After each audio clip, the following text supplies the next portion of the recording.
I finally downloaded Battlefield 1943. And?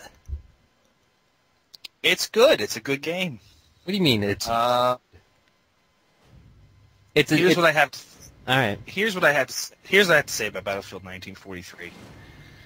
It's a good game if you are already into first-person shooters. I would think that it would be a good game to get into FPS because it's cheap. I don't know if I that part. Yeah, would you rather or that it's cheap? No, that it's easy to get you into. If you don't like first-person shooters, I don't think this is a game to... No. That's not what I'm saying. I'm saying that if you've lived under a rock for the last X amount of years, and you've never really even bothered with FPS, that this would be a good starting point because of its cheapness. Yeah, but it's overwhelming. It's pretty overwhelming. And it's hard. It's a harder game, I think. And compared to... Than Call of Duty. I'd say Call of Duty's easier. Then you can, like, practice offline. There's, like, no offline in this, am I correct? No, there is no offline. That's the best way to learn, though, man. Just get right into it. I agree, especially with FPS. I usually spending no time on the into bench. No. Things I like about the game. The vehicles. I love the vehicles. You've got landing craft. All five of them? You've got... Well, that's more than Call of Duty had. Quality over quantity.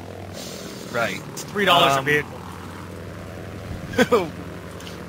Anyway, you've got the landing craft. You've got a tank, a jeep, which can seat a gunner and a passenger who can also shoot. An airplane. That's sweet. Yeah. I also like that you can call in the air raid, and you're actually flying the planes, and that the bombers can actually be shot down as they're coming into the map. I like the stationary AA guns. I like the stationary turrets. I don't know. It's definitely a different kind of game. It's capture the flag. And it's you control have me. points. It's control points. Well, it's control points. Okay, well... Matt, have you played the game? No, but I know. Yeah, I played it, actually. He knows Played the Battlefield. Battlefield veteran. Did you play the demo? Okay. Yeah. So why don't you buy the game? I'm full of games right now. You're full of shit.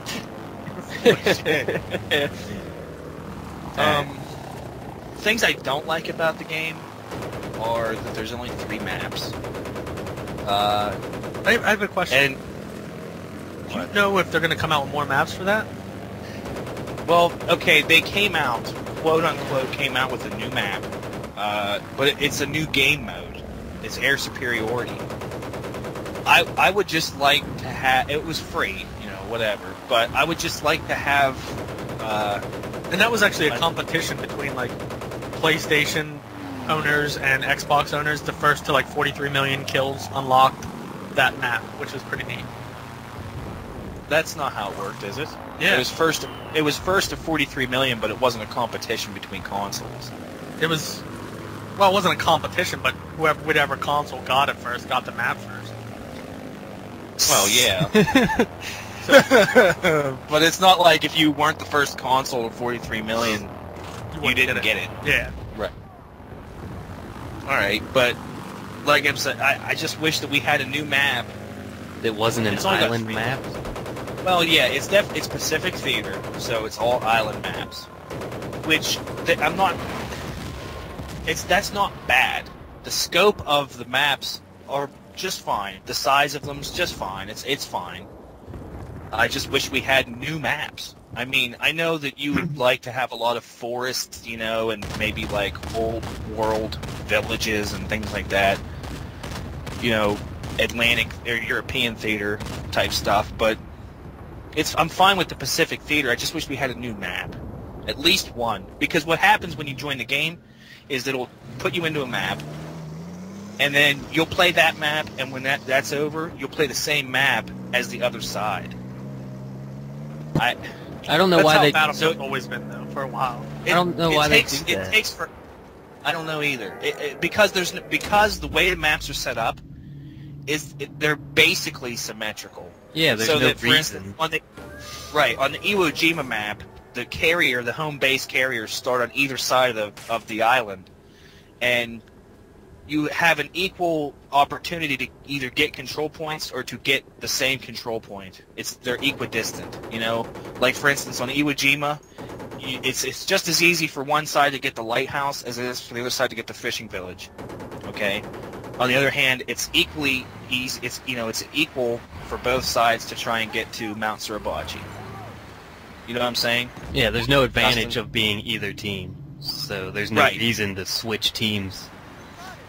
Right, yeah, no, and it's kind of annoying because it takes you forever to get through the maps. And it's just the same 3 maps over and over. But I don't know, it's still a decent game, and for what you pay for the cheap, yeah, that's what I was just gonna say. Right, for what you pay for it, you're definitely getting what you pay. Would you pay for sure. new maps? Would you buy new maps if they had new maps for sale? Not more than 160 a clip. I wouldn't pay more than 160 for a new map. See, I feel different about it. Like, I would like to buy the game if I was guaranteed maps, even if I had to pay for them. Because, like, it's a complete game, like you said, for $15, but, like, if you add more maps, then it could be a whole game for $60 and just have, like, a good amount of maps. Yeah.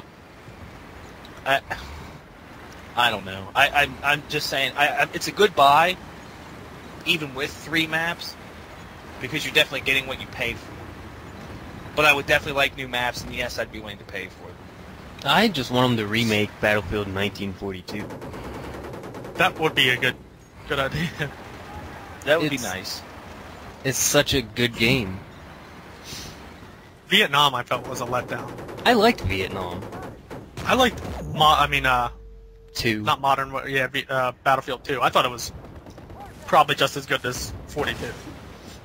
Yeah, no. I actually never played Battlefield 2. I'd like to. It's a good game. I never played the future one. Oh yeah, me either. But I had no desire to play. You just talked to Joe's brother about that one. Did you like 2, Dustin? Yeah, no, 2 was awesome. I'd say I'd like 1942 the best, then I like Battlefield 2, and then Vietnam. But I like Vietnam still. They didn't really have like good planes, and well, I didn't play too many maps for 2. I like found the maps I liked and then stuck to them. But the planes like felt like they were just kind of not as necessary. They were hard to fly. In Battlefield 2? Yeah, yeah. Well, in Battlefield 1942 also. In all of them, they were hard to fly. But in 1942 they weren't. They were kind of like useful, you know what I mean, and like felt like they had a purpose. And in Battlefield 2 they were just kind of there, like. In 1943, the planes are hard to fly. There's a steep learning curve. That's always been Battlefield's flaw. Right. It's also, though, if you get it down, it pays some dividends. The thing is, it's hard to tell. The hardest part, this is the learning curve. First, you have to learn how to fly it, which is hard enough. Okay. But there's always a plane available because people just stay out of the planes. The second thing that's hard to learn is when to drop the bombs. Like, let's say you want to drop a bomb on a tank. One thing I don't like is that there's no splash damage. You have to basically directly bomb the tank. It's tough. It's tough to bomb. But in that game, it's always has been. Like, in every... I was actually surprised they made it hard for the console, because I thought it would be a lot easier, because I always used the mouse and stuff, and I looked like a total idiot. I use the arrow keys because the mouse is just too much. I don't think it's hard to fly in this. Compared to the PC, because you never played it for the PC, Joe, did you? I played 1942 for the PC, and I also used the arrow keys. 1942 I felt was extremely hard to fly. Yeah, I stayed out of planes in 1942. Yeah, I'll get in them and then just like fly